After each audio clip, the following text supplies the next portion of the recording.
Coming up, put together a perfect set of panpipes. Make your own fantastic flying fish. Send a black and silver star into a real spin. And go crazy with gas. Oh man, that's the best way to get rid of a build-up of wind. Music to my ears. No, it's not. It's disgusting. If I wanted to hear music made with wind, I'd much rather listen to Lara and Jordan's panpipes. Home at last. There's Jordan. I wonder what he's listening to. Hey Jordan, what CD is that? It's panpipe music. He's crazy about this CD. Can I have a listen? Thanks. It'll never be a hit, but I like the sound they make. It looks like they're made of bamboo pipes stuck together. Hey Jordan, come with me. I've had an idea.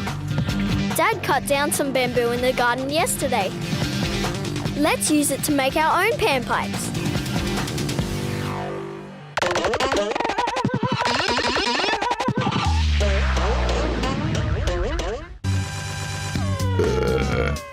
Nice burp, Michael.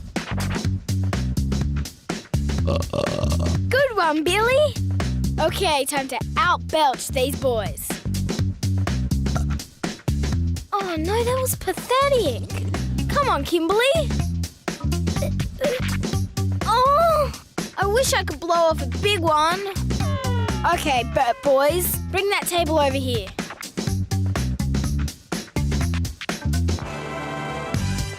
One big balloon, hold that. In goes the funnel. Now a few spoons of baking soda. A little bit at a time so the funnel doesn't get blocked. Tap it right down into the balloon. Now the vinegar. Tip a good slurp down the funnel. Whoa! My burping balloon is going crazy already. Quickly pull the funnel and hold the top closed. Looks like my tummy after I've eaten too much. Ready, boys? Time to let rip with a big one.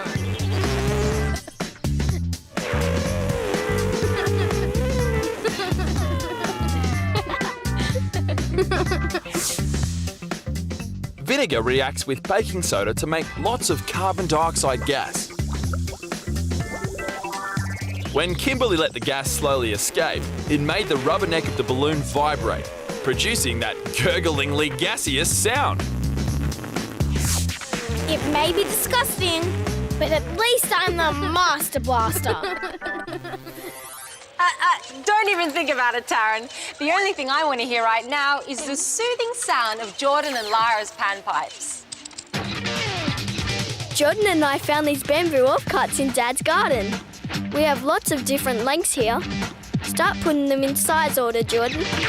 I'm just getting a few more things we need. Okay, take a piece of sandpaper and smooth off the top of the bamboo pipes. We don't want any splinters left behind. Ouch! I'll try making a note. That's no good. What if I block the bottom of the pipe? There we go. Perfect. Let's use modelling clay to block up all the pipes. Press a bit into the bottom of each one. We've arranged 8 pipes from largest to smallest. All we have to do now is tie them together. We're using string to tie them to these skewers. Weave it around the pipes and tie it off at the end. Good. Now, another row of skewers for extra strength. There, one homemade set of panpipes. Time to get practicing.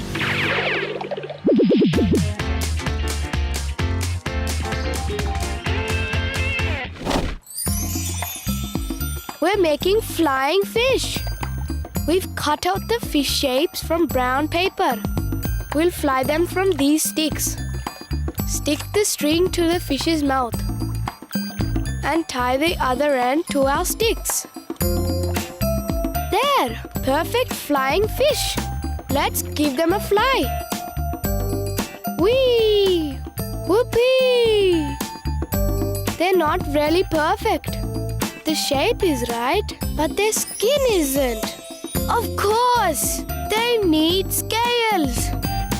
Hey, look! There's Dad's boat. He'll have fish on board. Aha! The scales overlap each other. And they're sort of shiny. Hey, I've got an idea. We'll use shiny metallic paper. Cut out lots of fish scale shapes and stick them down so they can wriggle around. Put an eye on. Wow! They're gonna look so cool. Fish are some of the most colourful creatures on Earth. They have cells on their skin and scales called chromatophores that produce coloured pigments. The shiny metallic look comes from other cells that have crystals in them. When these cells move, they reflect light in all different directions, just as Saif and Nisreen's paperfish do. Now it's time for our flying fish to take to the air. Woohoo! They're jumping out of the water. Now they really do look like flying fish. They're so beautiful! Yep, that's one idea I thought would never get off the ground. Which is pretty much the predicament Carrie Ann's found herself in. Stuck at ground level. Zach won't go on the seesaw with me. He says he's too heavy and that I'm too light. But even a lightweight lady can lift a big buffy boy. Just need to know how. I'm building my own seesaw. I need something to lift it up off the ground. Step ladder. The brick goes on top. Now the beam. There, that's looking like a seesaw. Now here's the clever bit. I make my end longer and Zach's end shorter. Hey, Zach! Hey, Zach! If I can lift you right up in the air, will you go on the seesaw with me? Okay. You're not that big, Zachy boy. Hop on the end there. Right, here goes. Easy. Wow, Zach, have you lost weight? You're as light as a feather. Carrie Ann has built herself a handy lever. Levers work by taking a small force applied over a large distance and transferring it into a strong force pushing over a small distance. Levers are so effective, little Carrie Ann could lift heavy Zach with ease. Okay, Zach, I won the challenge. On you get. Oh boy. What a seesaw loser.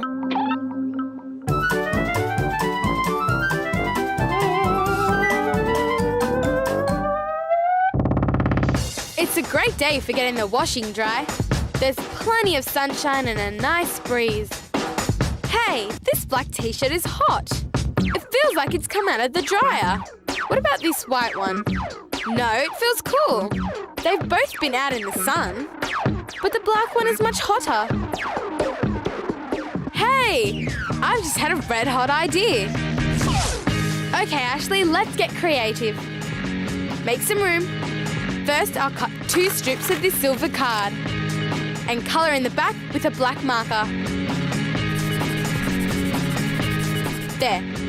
Now I have one silver side and one black. Fold each one at an angle like this. Good. 2 V's. Now cut a slit in the bottom edge of one V and the top of the other V. Use the cuts to fit the 2 pieces together. All the black sides face one way and all the silver sides face the other. Fix them together with a bit of tape. There! It's like a star-shaped tree decoration. Tie a length of cotton thread around the star and hang it from a flat sheet of card. Place it inside a glass jar, another piece of tape, and something to stop it blowing away. All you have to do now is leave it in the hot sun and wait. Wow, look, Ashley. I was right. My silver star is spinning. Fill the jar. It's really warm. The black sides of Grace's star absorb heat energy from the sun and become warm. The silver sides reflect sunlight and stay a little cooler. As the air next to a black side warms up, it expands, pushing against the star. Because the air on the silver side is a little cooler, the resulting difference in air pressure makes the star turn. Great invention. Time to think big, Grace. What about making a giant solar-powered rotating clothes dryer? Wow, a giant rotating outdoor dryer. I bet all the clothes would get blown clean away. Cool, I'm pretty blown away myself with Lara and Jordan's pan pipes. Jordan and I have made a set of pan pipes. They look just like the ones on this CD cover. Here, Jordan, you're the pan pipe fan.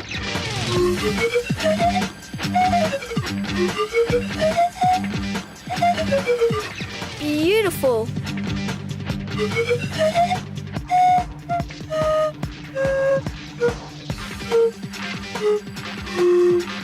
A range of high and low notes. Now we just need to learn how to play a tune. Blowing across the top of a panpipe creates a vibrating column of air inside. The longer the tube, the longer the column of air and the slower the vibration. Slower vibrations make lower notes. Faster vibrations make higher notes. I've become a big fan of Jordan's panpipe CD.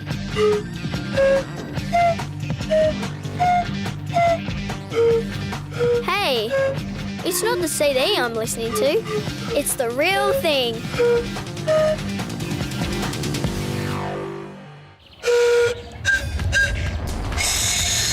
What do you reckon, Dana? Pretty good? Honestly, I think you need to go away and do some practice, Darren. In fact, we've both got to go because we've come to the end of another show. See you next time.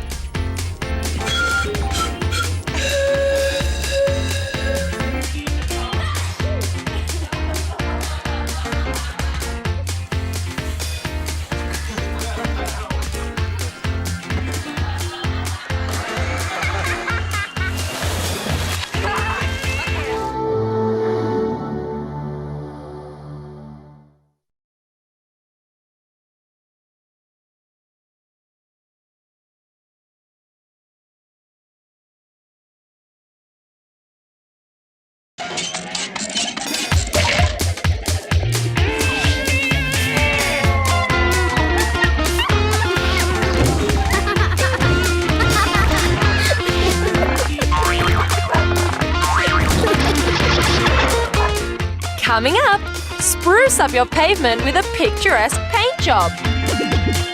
Polish your pearly whites with your own toothpaste. Build a sensational hot dog server. And take a super ball for an upside down spin. How does Michael make that ball spin without it falling out of the cup? Tricky. And I want to know how Fraser's going to make that great big tabletop go around.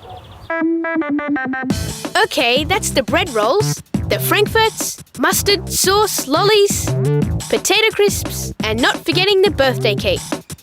My friends are gonna love this make-your-own hot dog lunch. But how are they gonna reach the stuff? Not from here. Not here either. Nope. I know. I'll make a rotating tabletop like they have in restaurants. I'll find what I need in the garage. Now, this plastic bucket lid should be perfect. Okay, clear away the food. And in the middle of the table it goes. Now I'll need a bit of wood for the top. Perfect. And lay it carefully on top of my base. And it will spin around a tree. Oh no! It's too heavy to move. Uh-oh! My friends are here already. Thanks, guys. Wow! Cool, a monster marble bag. Great present. And I think they might solve my food serving problem.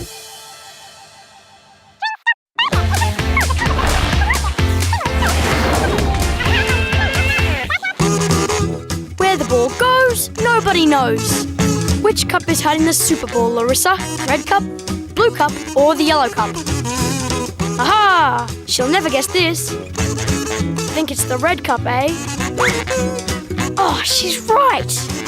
How did she know that? Better try another trick. She won't get this one. One glass jar. Over the ball it goes. Now, can you move the ball into the red cup without turning the jar over?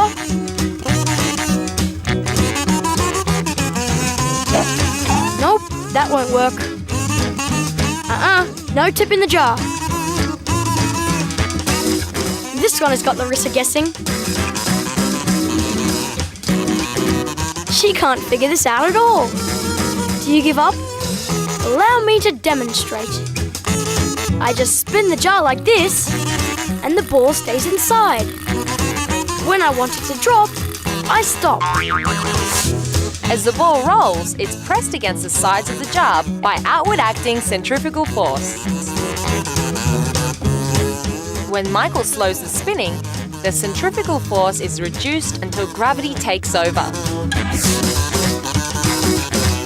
See, Larissa? I'm a force to be reckoned with after all. Aha!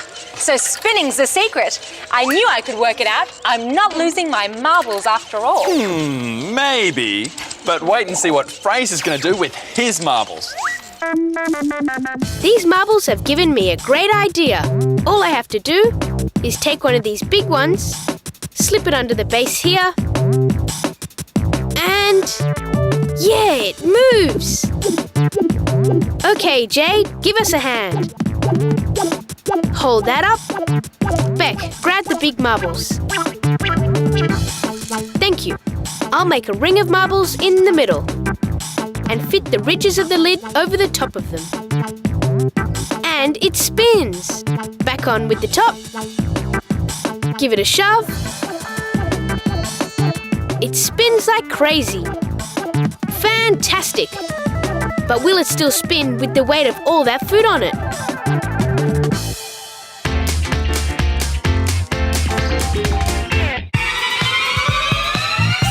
Sweeping the driveway takes forever. Nearly finished. I wish I had a magic broom. Fly, magic broom, fly! Nothing special about this broom. But there is one trick it can perform. Time for my amazing broom balancing act. Thank you, ladies and gentlemen. I have here one ordinary, everyday yard broom. I place it over the beam like this, and it balances. Don't clap yet, ladies and gentlemen, because it's about to get better. Behold the balancing chair of doom. Okay, a round of applause, please. That's enough! Now watch closely. The chair goes on the broom, and the broom hangs over the back of the beam. There you have it. A brilliant balancing broom.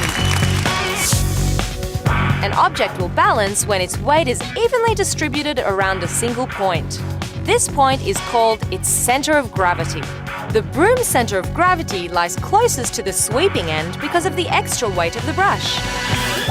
When Jordan adds the chair, the center of gravity of the two objects together moves to the other end of the handle. In this position, most of the broom's weight counterbalances the weight of the chair. And for my next trick, I'll balance a glass of water on the chair. Nah, just kidding. I'd have to be mentally unbalanced to try that. Oh man, chalk one up to Jordan. Chalk? That reminds me. I think it's time we took a look at some real chalk artists at work. Jordan and I are world-famous sidewalk artists.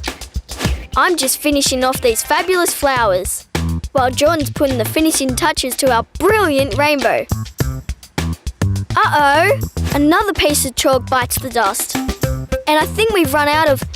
Darn! Every colour! Unless we can come up with something chalky like this, there'll be no rainbow at the end of our pot of gold. Follow me, my fellow footpath artists.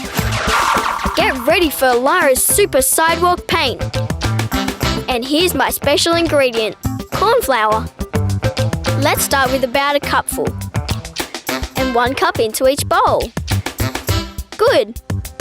Now we mix in some cold water. That's enough. I'll start stirring while Jordan fills the other bowls. Now some more crazy stirring. Don't want any lumps and bumps. Now for the artistic part, the colour. Red food colouring. Beautiful. Ooh, look at it. Time for the green, Jordo. Mix it up well. Cool. Now for the blue and yellow. Excellent. We're a paint stirring machine.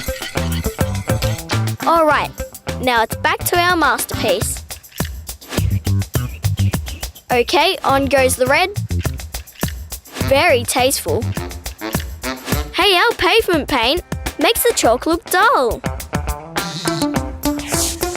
Corn flour and water makes great paint because unlike most fluids, its particles lock together when they're put under pressure, such as when the fluid is stirred. It's called a thickening or dilatant fluid, and that consistency means it's thick enough to paint with. Better still, corn flour is soluble in water, so it'll wash off when the masterpiece is finished.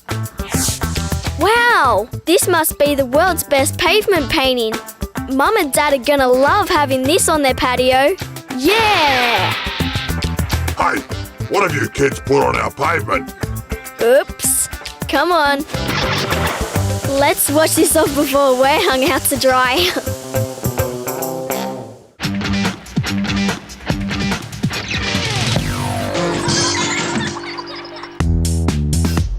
Time for John and I to brush our teeth. Thanks. Hey, who finished the toothpaste? Lucky I know how to make my own. I just crush out 2 calcium tablets. You can buy these at any chemist. Now I add some baking soda. Work that into the calcium. Add a little glycerin. This thickens the paste into a nice glue. Mix that in.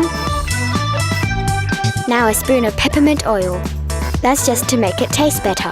A bit more mixing together, and my toothpaste is ready. I'll just scoop up a good brush load and get busy cleaning these pearly whites.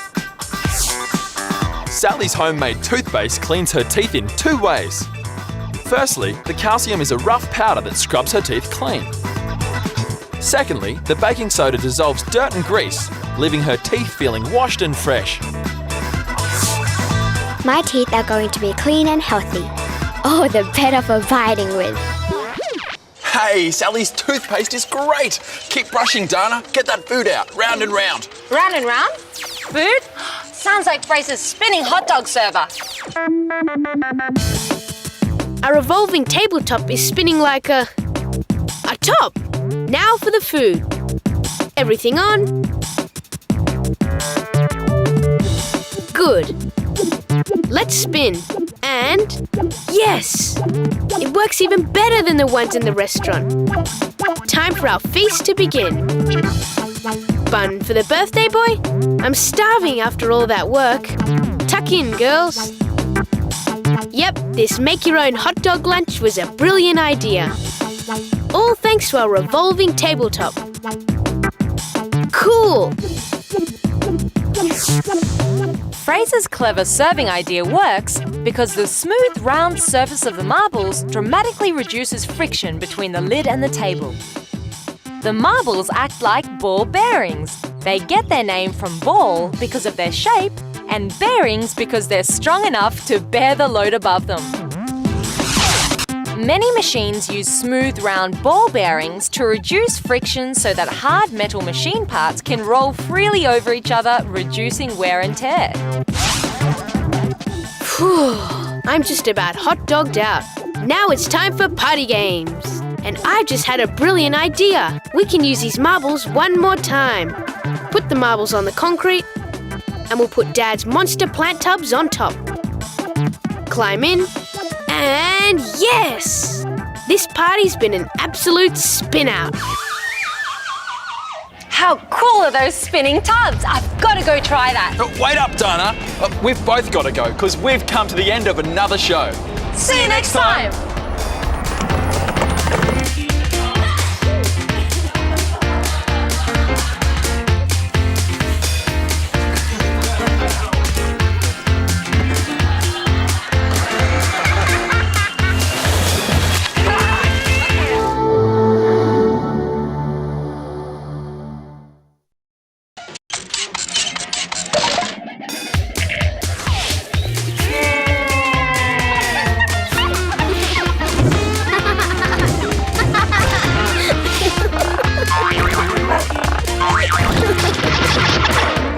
Coming up, build a top-of-the-line teepee tent.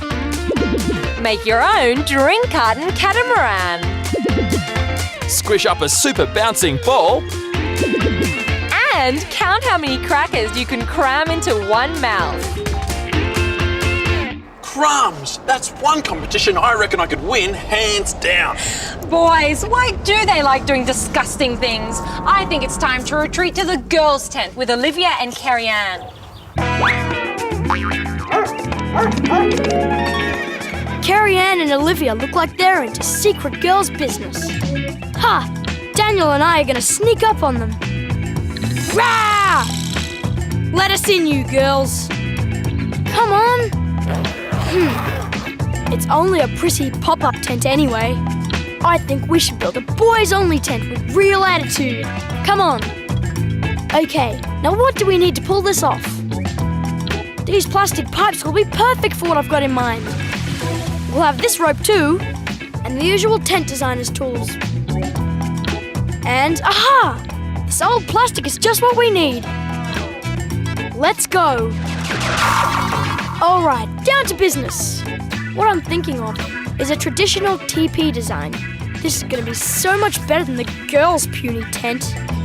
In no time, we'll turn this pile of plastic pipes into a teepee that'll be the envy of the neighborhood.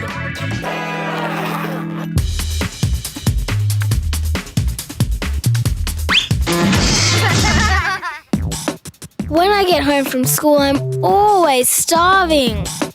Choc chip cookies, yum! Hey! Fraser is such a meanie. My mouth is watering just watching Fraser eat. Time to get him back for teasing my taste buds. Greedy guts won't be able to resist my clever trick. I've got a cup of water and this jar of crackers. There's 5 for you, Fraser. Here's your challenge. If you can eat them all in less than 5 minutes, you can have all my cookies tomorrow afternoon. One catch. You can't have any water. Are you ready to crumble? Go. The first cracker is going down okay. Number 2, and he's slowing down. Onto the third, and Fraser is drying up. Cracker number 4, and Fraser is struggling. It's as dry as a desert in his mouth right now. When stimulated by eating, or even just thinking about it, saliva glands release moisture needed to soften food and make it easy to swallow. That's why we sometimes need a drink to help wash down our meal. Ha! He's failed the cracker challenge. Want a drink? Whoops. That'll teach you to be a greedy guts. Good one, Kimberly. Just proves that girls are smarter than boys. Ha! You're about to eat your words, Dana. Just you wait till you see Zach and Daniel's terrific little teepee tent. Let's get going on our top-of-the-line teepee. By the time it's finished, the girls will be begging us to let them inside. So, our traditional design calls for a cone shape. So I'll tie the ropes around my marker pen. Hang on to that end, Daniel. This will help me draw a perfect curve. Round I go. There. Now I'll cut along my line. Next, Daniel will draw a rectangle in the top corner. And I'll cut that out too. Okay, now for the pipes. Weave the rope in and out of the 3 of them. And tie a knot. Now we'll stand it up like a tripod. I bet the girls are wondering what's going on. They'll soon find out. Now, we'll add all the other poles. Great, that's 8. Now, I'll run the rope around the top a few times. And our plastic is ready to go on.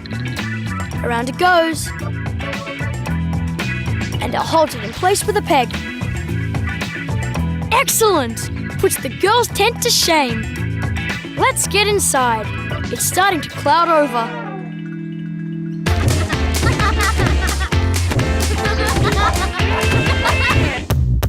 Welcome to sculpture class, Jordan style. What else do we have around here to make a sculpture with? Aha! What about these metal nuts? And what better to go with metal than magnets? Strong magnets. They won't go together when you turn one around. Yeah! Here's an old tin can with a lid too. Let's get sculpting. Tin on timber, magnets on tin. This one has its north pole towards me, and this one has its south pole towards me. The metal lid goes on top of the magnets. Now here's the really creative bit. I pick up a few metal nuts and start building a shape here on the top of the lid. The magnets underneath make the nuts stick together. Wild, huh? There, an arch. But why stop there? How about a tail? Looking good. When a metal comes into contact with a magnet, it becomes a magnet too.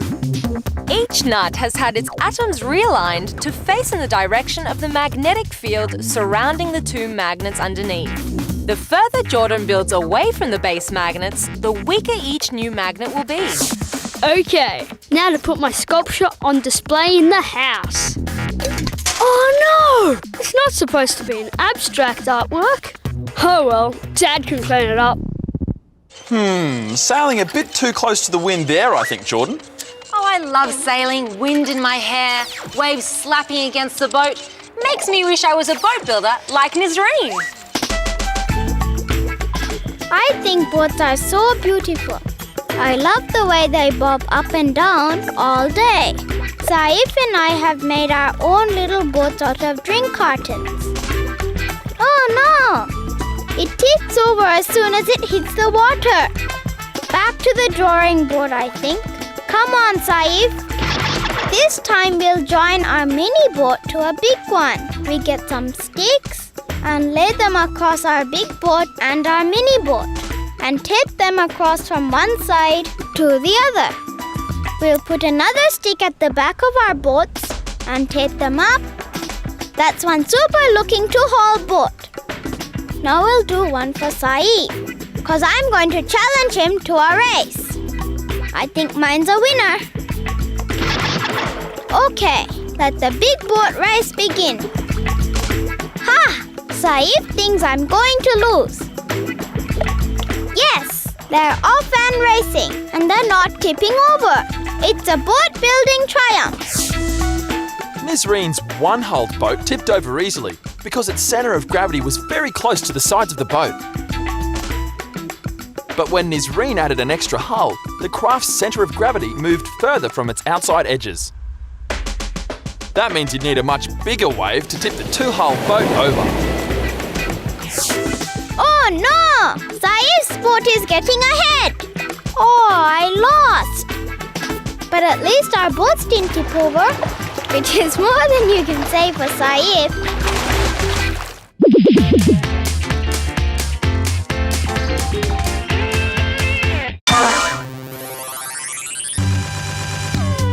There goes Nicole in a super bouncing ball. Wow, look at it go! But she won't give me a turn. Hey! I'm gonna make one and trick her into swapping. Here's all my stuff. First, a plastic garbage bag to protect the table. That'll keep Mum happy. Now into a jug goes a glass of water. followed by 2 spoonfuls of the laundry powder borax, and stir it in. A good squirt of glue into this bowl here. A dash of food colouring, Nicole's favourite colour, red, and stir well. Great! Now in goes the dissolved borax. Yes, it's getting thicker. Touch more liquid. And my gloop is taking shape nicely. Yeah, look at that. Ooh, yes. Now onto the plastic so it can dry out for a few minutes. That's long enough. Now squish it. Roll it. Punch it. Squish some more. Good, it's nearly in a ball shape. Now for the drop test. Cool! It bounces! Enough to fool Nicole at least. Damon's ball gets its bounce from the glue. But it's the borax that holds the glue together in the ball shape. The glue is called a polymer and the borax a cross-linker. Put them together and you've got a ball with real bounce. Have a try with my bouncing ball, Nicole. Yeah, I've got her ball. Pretty good, eh? I think Nicole prefers my homemade super bouncer. Actually, I think I prefer it too. Thanks, Nicole. This little beauty is mine. Nice work, Damon. Perfect design and works like a charm. Rather like Zach and Daniel's teepee, wouldn't you say, Dana? We're almost there. We said we'd build a tent with attitude, unlike the girls and their pathetic pop-up number. Who needs them? In fact, we'll make a door to keep them out. Sticks through here and here, in the traditional manner. There, a teepee to keep out unwanted visitors. Great, let's get inside before the rain comes. Yep, great design. Better still, not a girl in sight. Good work, guys. You've certainly come up with an excellent teepee design. Used by the Native Americans as a house, the cone shape of the teepee enables the inhabitants to light a fire and not get smoked out. The smoke goes out the top. Teepees are also designed so that if any rain does get in, the water runs down the side poles, keeping everyone inside nice and dry. Bet those girls wish their tent was as good as ours. Hey, what's going on? Oh, the rain's come. It's Carrie Ann and Olivia. But the joke's on them, because our brilliant design is rainproof. Yep, looks like it's girl-proof too. Girl-proofed. Excellent. I'm off to join the boys. And I'd rather head for the girls' tent. Far more civilised. See you next time.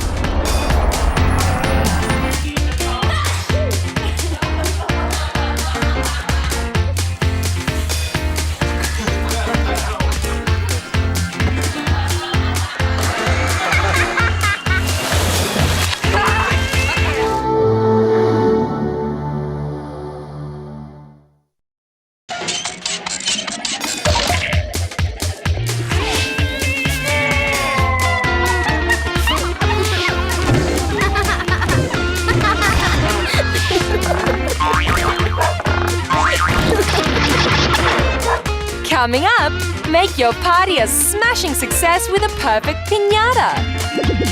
Go fly your own crazy kite. Learn why burping is perfectly natural. And, all quiet on set, it's quirky quicksand time. Help, help! I'm sinking! Save me, Taryn! Here, grab these balloons. They'll give you a lift, because Emily's birthday's coming up and we're ready to party. It's my birthday tomorrow and I'm planning a party. Better prepare a party game. We have lots of newspaper. What about making a paper mache piñata? We need to tear out lots of newspaper strips. There, that should do it. This is a simple paper paste. It's just made from flour and water. Dip the strips in and stick them to the balloon. Keep going until the whole balloon is evenly covered. There. It's a sticky mess now, but it's going to be beautiful. Let's leave that layer to dry. Time for more paper. 2 thick layers will make our piñata nice and strong. We don't want it to be too easy to smash, do we?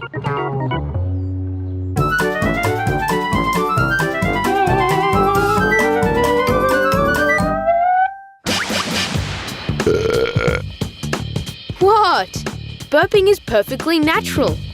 It's because of the bacteria in my tummy. I'll prove it to you. I've got 2 funnels, one big and one small. They go together like this. Hold them, Em. Now some tape to keep them together. It makes a kind of giant stethoscope. If I lie down and put the big funnel on my tummy, you have a listen to what's going on inside, Emily. The gurgling Emily can hear is a result of food being moved and digested by billions of bacteria in Fraser's stomach and intestines. As these bacteria work, they produce gas, which builds up inside us. Emily! Pardon you for being so rude. It was not you, it was your food. How gross! I think those guys need to brush up on their party manners, especially if they expect an invitation to Emily's birthday celebration.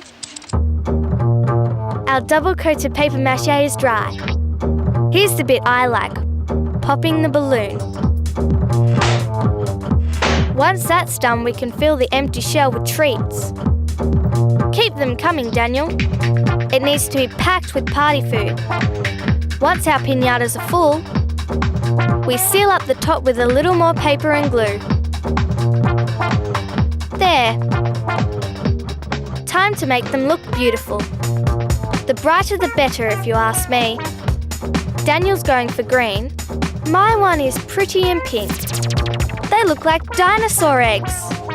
Poke a wooden skewer through the top and attach a long string so you can hang it up. Finished! Our piñatas are ready to party.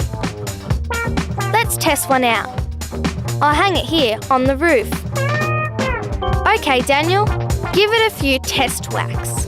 Not too hard. Whoops!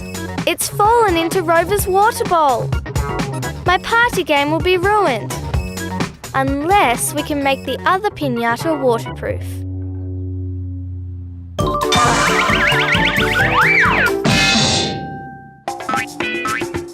Badminton's top fun. Until you lose the shuttlecock. Go fetch John. Phew, time to make something that doesn't get away so easily.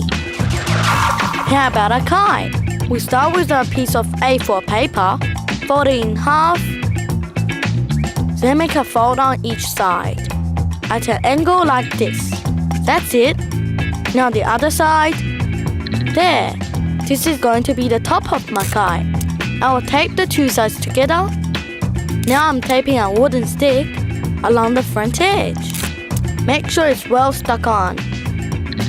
You end up with a kite shape like this. Okay, make a hole in the front, ready for a string to be tied on. A length of lightweight string works best. Now a tail to help my kite fly straight. This is a piece of plastic ribbon. Tape it on at the back of the bottom flap. There, one homemade kite, ready to take to the air. Look at them go! We're master kite makers. Woohoo! Kites get their lift because when they're held at an angle to the wind, air flows more slowly under the kite than over the top of it. This creates an air pressure difference that pushes the kite up and keeps it flying. When there's no wind, the only way to keep the air moving is to run like the wind. You'll have to run faster than that, Dana. Come on, quicker! Quicker! It's almost as if she's stuck in Jordan's quicksand. Action! Quiet on the set! Jade and I are making our own movie. It's time to film the final scene. This group of wild horses chase the bad guy over Dead Man's Drop. And he lands in a pool of quicksand. I wonder if our props department, that's me, could make some quicksand. Let's give it a go. Okay, one plastic bucket with a hole in the base. That goes here under Dead Man's Drop. I'll put this cloth over the hole and a bag of stones on top. This will stop the sand from falling out the bottom. We made another hole in the side of the bucket near the top. I'm filling it with sand up to the top hole. There. Our deadly quicksand bucket is nearly ready. I just need to stick the hose through the hole in the base and run some water into the bucket. That's it. Our quicksand is starting to look deadly. The water is rising up through the sand and running out the hole in the side. Okay, Mr. Bad Guy, are you ready for your big moment? Places, everyone! Ready, Jade? I gotta get out of here. Oh no, quicksand! Jump for your life, bad horse! Ah! I'm sinking! Help me! My agent didn't say anything about this.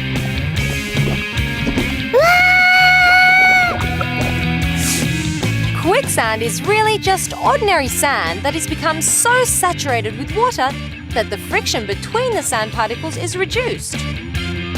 The result is a mushy bog of sand and water that may look solid, though it can no longer support any weight. Quicksand is rarely as deadly as movie producers like to make us think. It's usually not very deep, and it's actually possible to float in quicksand because the sand and water mix is denser than our bodies. Our bad guy sure sank in this quicksand pool.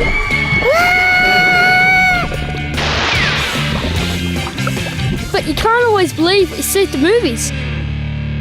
Can you?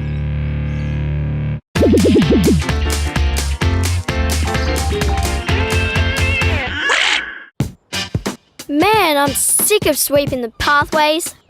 Oh, I'm worn out. And all Daniel can do is waste his energy bouncing that silly ball. Hey, that's my broom, buddy. I wonder if it's any easier if I sweep from down here. Not really. What about up here again? Interesting.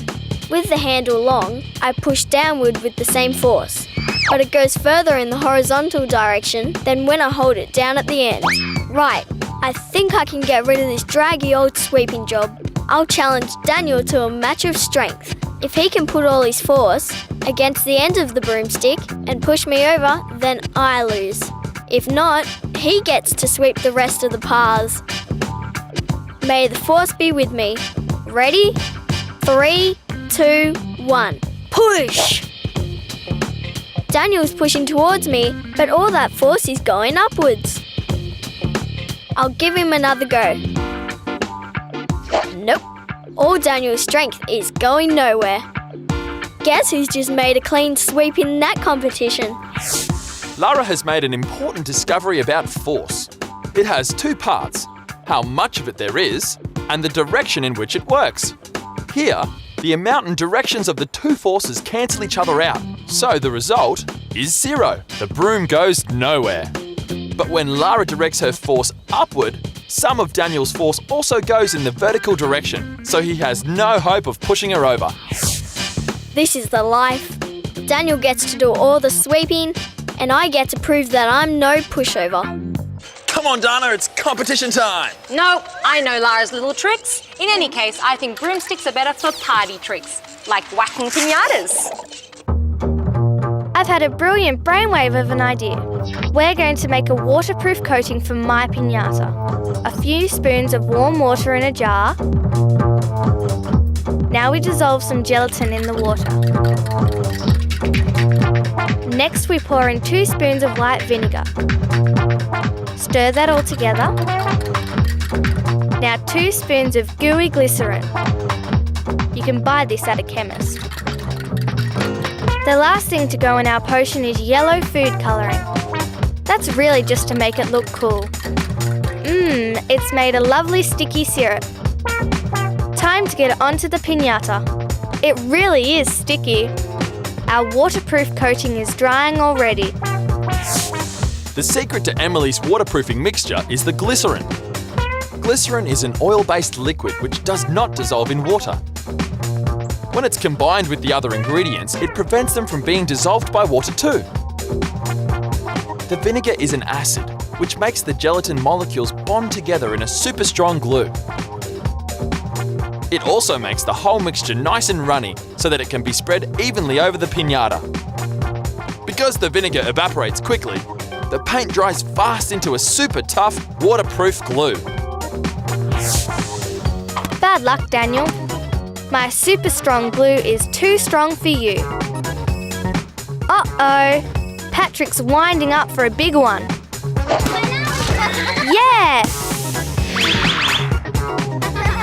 My piñata party is a smashing success. Wow, I can't wait to hit our piñata.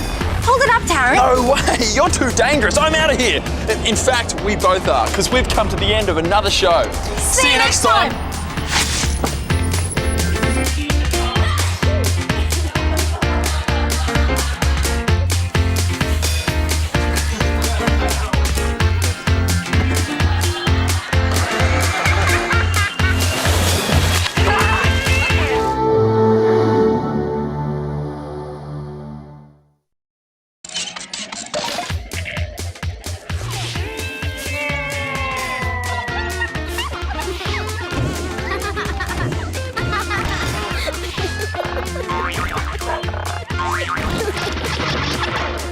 Coming up, make a trusty torch to take on a camping trip. Set up your own space-age satellite. Make your friends go mad with a magic mirror. And reel them in with a rope circling trick or two. Whoa, Taryn, stand still or I'll never rope you in with my trusty lasso. Oh boy, the way Dana's sawing that rope, I'll be here for ages. Let's see what Kimberly and the gang are up to while we wait. The key to a fun camping trip is the preparation. 3 cosy sleeping bags, 3 delicious sandwiches, plenty of water to drink, and most important of all, a good strong torch. Hey, there's a problem with this torch. It's not coming on. Maybe it needs new batteries. I hope this will fix it. Just can't camp out without a torch. 2 new batteries, screw it back together. Still no light. I hate to say it, but this torch is broken. We may have to cancel our camp out. Unless we use our brains and build a better torch. Let's do it.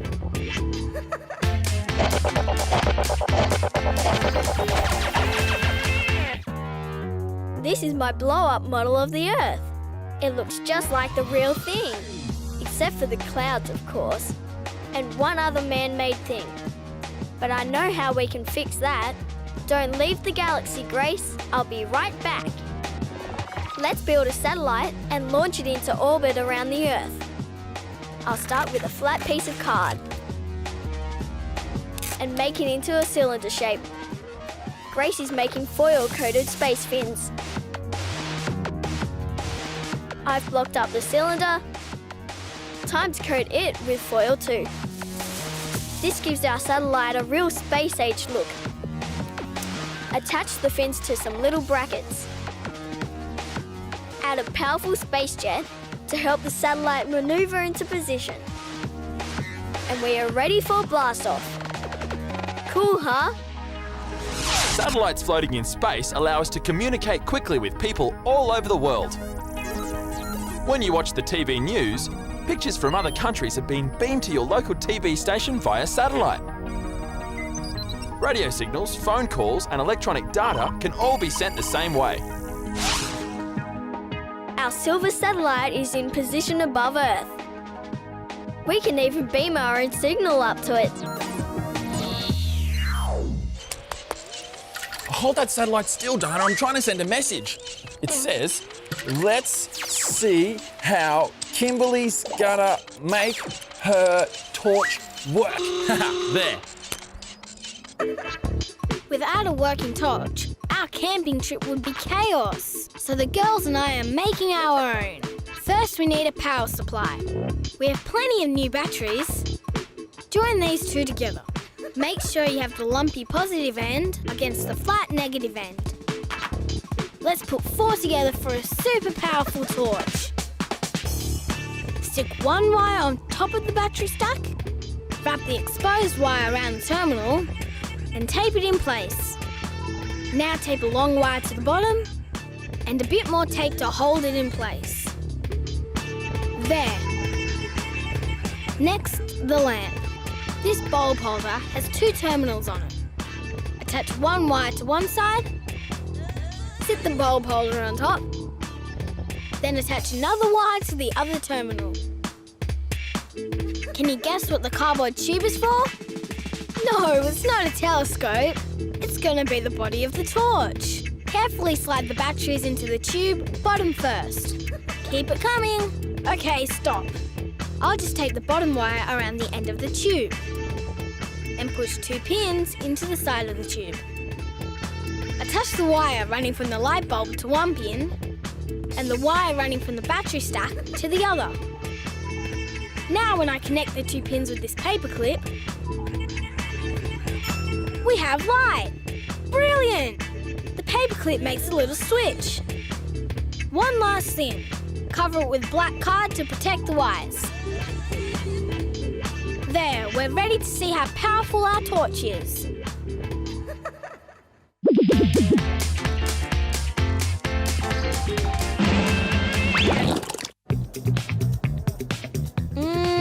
Yum!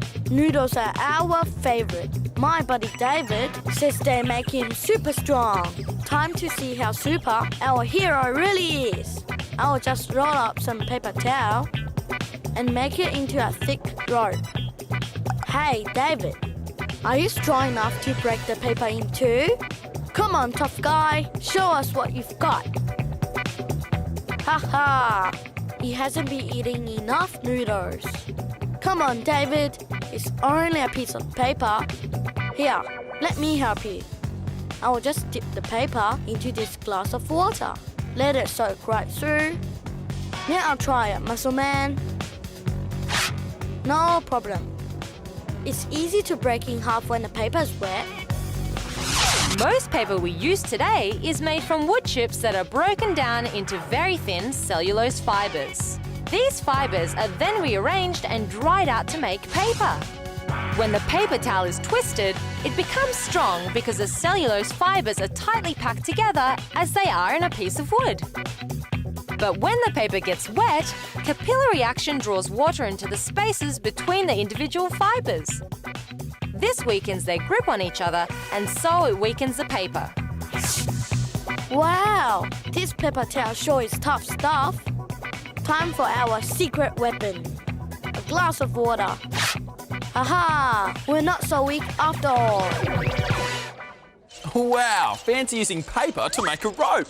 Yep, and get set, because I'm about to join Jordan in the rope circling business.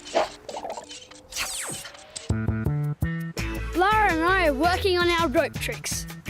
Here goes. Come on! This lasso business is harder than it looks. There's got to be an easier rope trick we can master. Yeah, let's go! Prepare to be amazed, Lara. This is an ordinary loop of string. I'll float it on the water's surface. Now take this toothpick. Your challenge is to make the string into a circle shape without touching it. No, she's never gonna do it like that. Interesting technique. It's just not happening for you, is it, Lara? You better let me show you how it's done. I just take a tiny drop of this washing up liquid and drip it into the middle of the string loop. Pretty cool, eh? The string circle changes shape. Now that's a foolproof rope trick. String trick anyway. Water molecules like to stick together, giving a bowl of water like this one a skin across its surface. This surface tension is broken when detergent is added. The drop of detergent only breaks the surface tension inside the string loop. The water molecules outside are still pulling on each other, so they retract, taking the string with them. I think I got the hang of this rope trick thing now. Hey!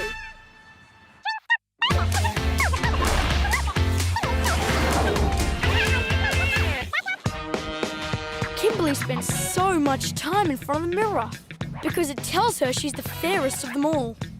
Well, she can't believe everything a mirror tells her. Wait till Kimberly meets my mad mirror. She won't believe her eyes. First, I'll glue 2 identical mirrors together.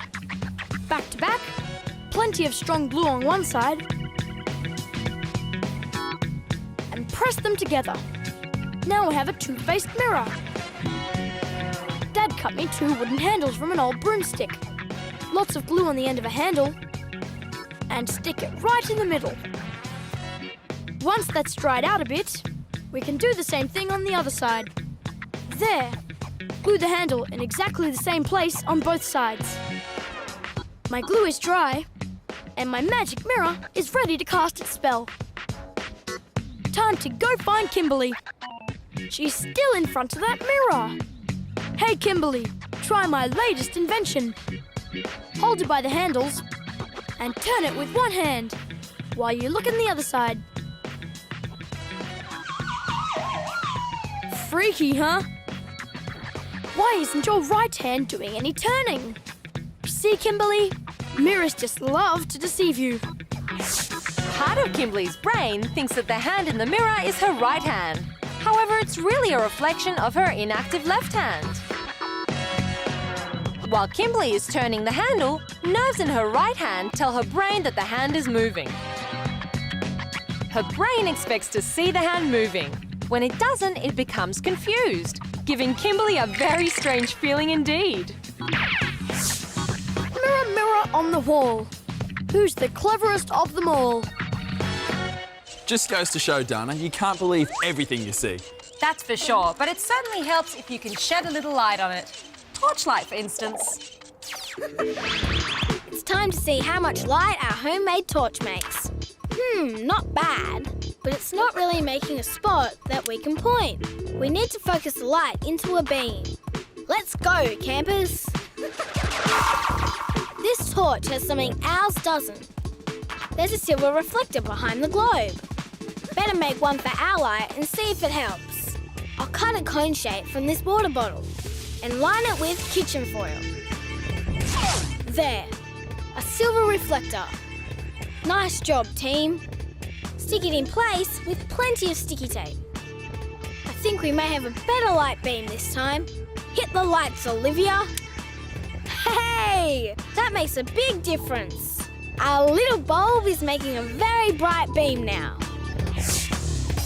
Pressing the paperclip down until it joins the pins allows electrons to travel through the entire circuit as electricity.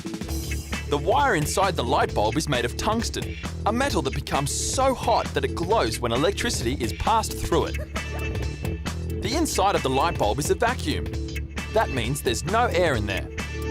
Because combustion needs oxygen, the vacuum stops the tungsten from combusting or burning away. Our torch is making camping out good fun. Good night, Mr. Gnome. See you in the morning. Hey, Olivia's eating the midnight feast. Lucky we had a torch to catch her in the act. Uh-oh, that's the end of that little midnight caper, I think, Taryn. Yep, and it's the end for us too, Dana, because we've come to the end of another show. See you next time.